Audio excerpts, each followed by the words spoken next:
As we get closer and closer to the NHL trade deadline, it definitely seems like the New York Rangers are going to be potential serious buyers. So in this video, we're going to take a look at a potential kind of top line talent that the Rangers could trade for, a former New York Ranger from the St. Louis Blues, Pavel Buchnevich. I would be extremely happy if the Rangers could bring him back. I was a massive fan of Buch when he was with the Rangers here. I never wanted to see him go. I was not the happiest camper in the world when he was moved, but here we are. He's on the Blues with 2 years left on his deal as well. So he would be, not just a rental, he would be around for another year as well because he does have a $5.8 million cap hit for this year and next year as well. But right now he does have a modified no trade clause, which does include a 12-team no trade list.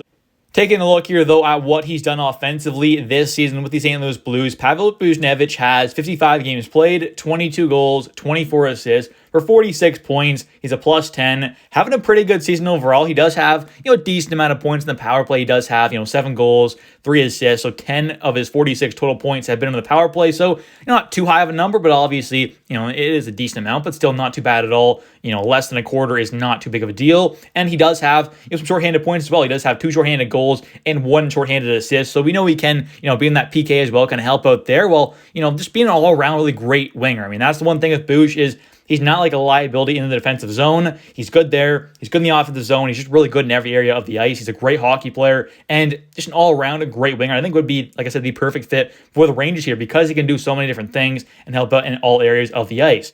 And taking a look here at what he's done the past couple seasons offensively with the Blues and with the Rangers as well, because he has had some really good years overall. Taking a look, though, back in 2022-2023, last season, he had 63 games played, 26 goals, 41 assists, 67 points. I mean, those are some great numbers there, just over a point per game. Then you take a look at 2021 at 2022, his first year with the Blues after being traded from the Rangers.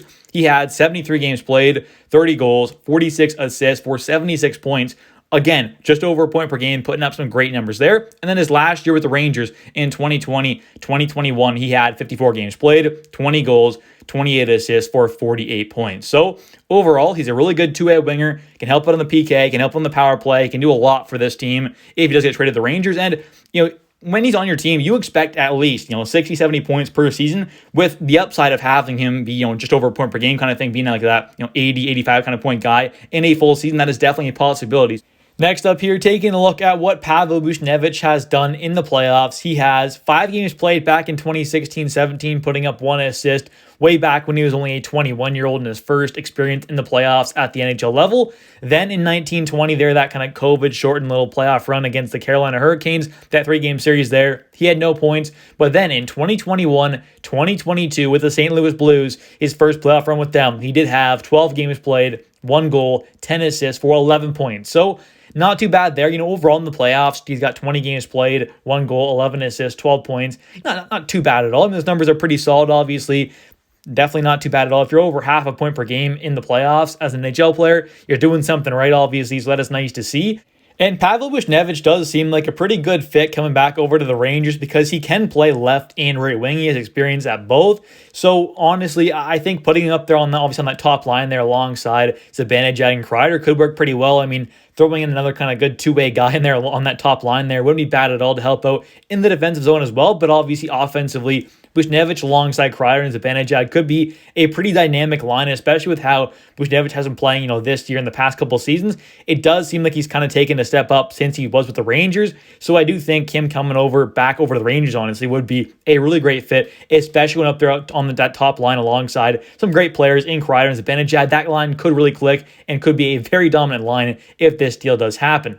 And taking a look here at a pretty interesting advanced stat here, kind of comparing Panarin and Buchnevich. Now, I know they're obviously not the exact same type of players, but just looking at kind of their offensive games here on the high danger unblocked shot attempts plus, the medium danger ones and the low danger ones is pretty interesting here. So for the high danger unblocked shot attempts here, Buchnevich has 26. For the medium danger ones, he has 50. And for the low danger ones, he has 145. You compare that to a guy like Panarin, who this season only has 17 high danger unblocked shot attempts there, 42 for the medium, and then 241 for the low. So obviously in the low danger ones, he's beaten him by almost 100. But then you look at the medium danger ones, and Buchnevich has him beat by 8. And then you look at the high danger ones, Buchnevich has him beat by 9. So obviously these high danger and kind of medium ones on the unblocked shot attempts, Buchnevich is getting a lot of these good kind of scoring chances, which is definitely a good sign there. So I do think that Buchnevich is a really great offensive threat while also being a kind of great all-around player as well. So this is why I think he is truly an amazing fit for this team. Now, like I said, the money in his contract isn't the best because he does have an extra year. So